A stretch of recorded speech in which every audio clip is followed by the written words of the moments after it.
Weddings are not cheap, and you spend most of your time trying to organise things that are going to make your guests happy. Well, 2 weeks ago we talked about the 5 things your guests really don't care about, and this week we're talking about the 3 top things they really, really care about. Let's go.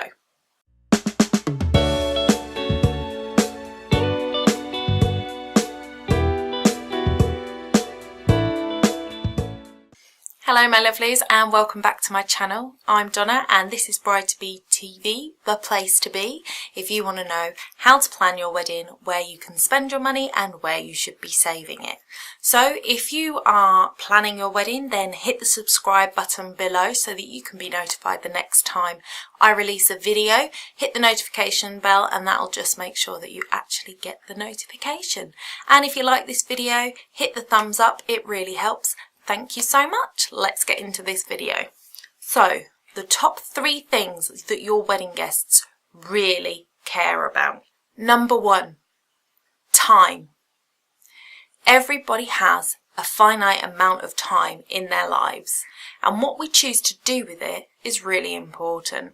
What we spend our time doing is important to us. So if you're getting married, you really need to think about how much time you're asking your guests to spend on your wedding day. If you are having a destination wedding, whether that be in this country or abroad, you are asking your guests to possibly take holiday time, which we don't get a lot of, and you're asking them to spend more time than they would if the wedding was in the same town that you live in. So they may have to have a day's worth of travel there, a day's worth of travel back. That's 2 days extra to the wedding day that they've got to spend. If they're going abroad, they might have to look at it as this is going to be our trip abroad for the year, so we're going to use a week, which means they're spending a week of their holiday in a specific place because of your wedding day, not because it was their choice for a holiday. So these things, although your guests will usually happily do these things and you won't hear them complain about it, it is something to consider when you're booking your wedding, where you're booking it, that they are going to have to take this time away from their family and from their loved ones and from what they would usually do on a weekend or on a holiday to accommodate your wedding. So it's not to say that you shouldn't do these things, but it might be nice to look at some ways in which you can make the fact that you know your guests are giving up this extra time. I apologise, the cats are fighting. It may be that you look at doing things to just thank them for spending that extra time with you, whatever that might be.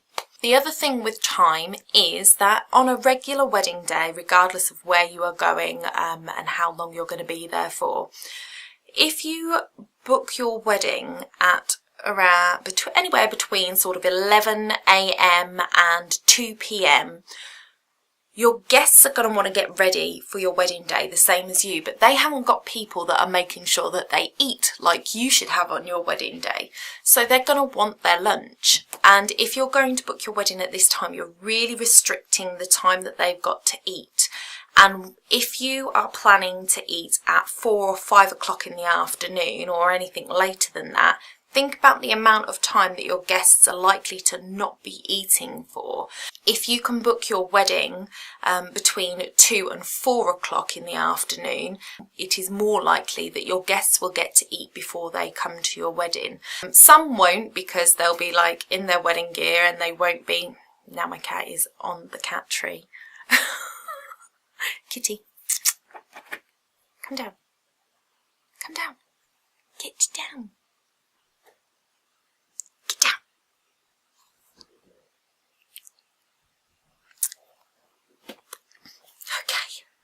No. Say hello. Hello everybody. This is Kitty. Being a pain in my bum. They don't normally play up while I'm videoing. Do you? Okay. Can I let you go? Are you going to behave?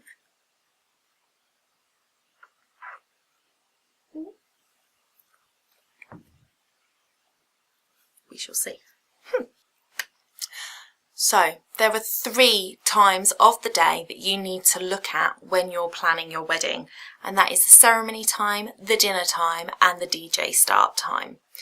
If your ceremony time is between 12 and 3, and your dinner time is sort of the time of an afternoon meal or afternoon tea, so between 4 and 6, and then the DJ is starting at between 7 and 8. Those are good around about times for wedding timetabling. But letting your guests know this and not giving them a chance to get bored waiting for the next element to start. If you are getting married and you finish at 3 o'clock with the ceremony and the photographs, then you've got an hour for your cocktail hour before maybe having your tea, or an hour and a half maybe before you have an afternoon tea / dinner time. And then you've got the time after dinner before the DJ starts. What are you going to do with that time? How long is it going to be? Guests don't mind waiting around a little bit for the next element to start, but just be conscious of how much time there is between the different parts of the day. And if it's going to be an extended period of time, then having things like magicians or lawn games or the illusionists, things like that, walking around just to entertain your guests if there's going to be a little bit of a longer wait, and then they've got something that's interesting them while they wait. So on to the second thing that your guests really care about. That is food and drink.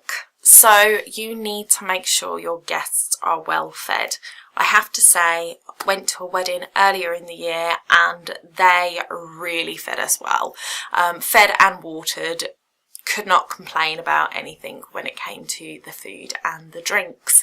So you have your reception time, your cocktail hour, and your cocktail hour usually includes some hors d'oeuvres of some kind. These are just to tide people over while they're waiting for dinner, while the photographs are going on. This is an area that a lot of people forego this part of the food because they think, oh, well, they're going to have dinner in a minute.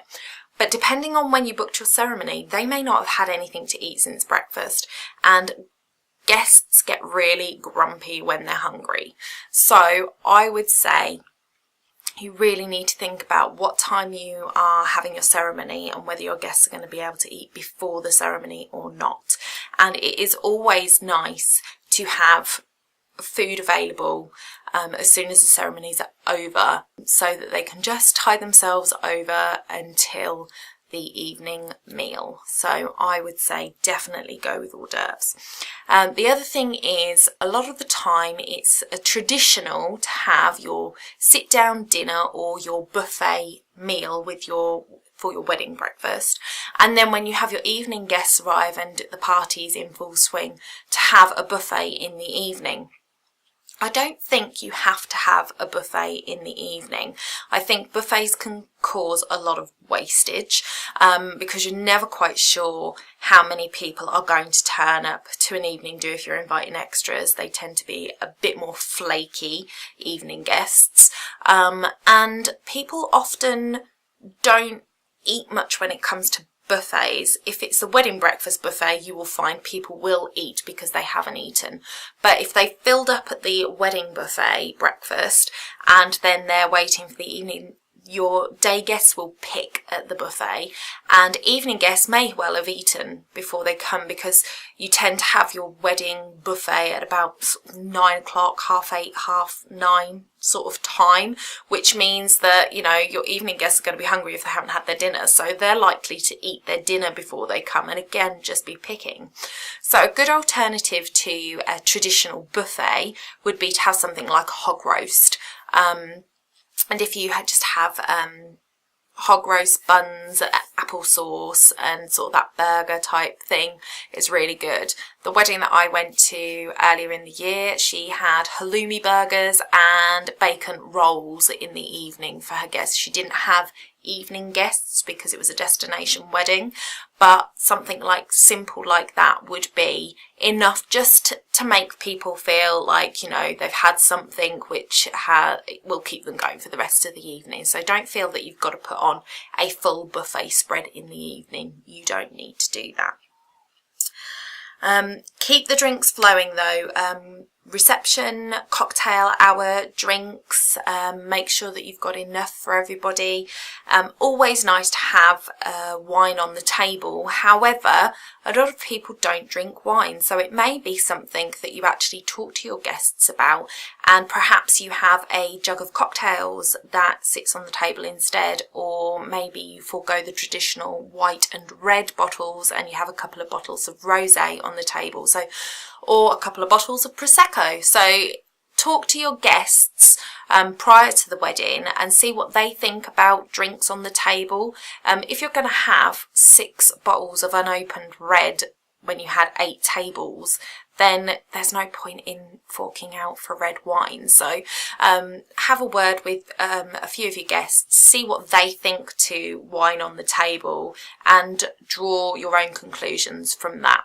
A lovely gesture, as I was saying earlier, about your guests spending that extra time if you're on a destination wedding, whether home or abroad. A nice gesture would be putting money behind the bar so that your guests don't actually have to get their wallets out to pay for their drinks in the evening.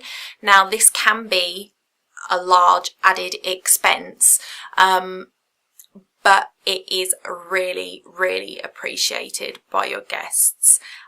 Our wedding that we went to earlier in the year was down south.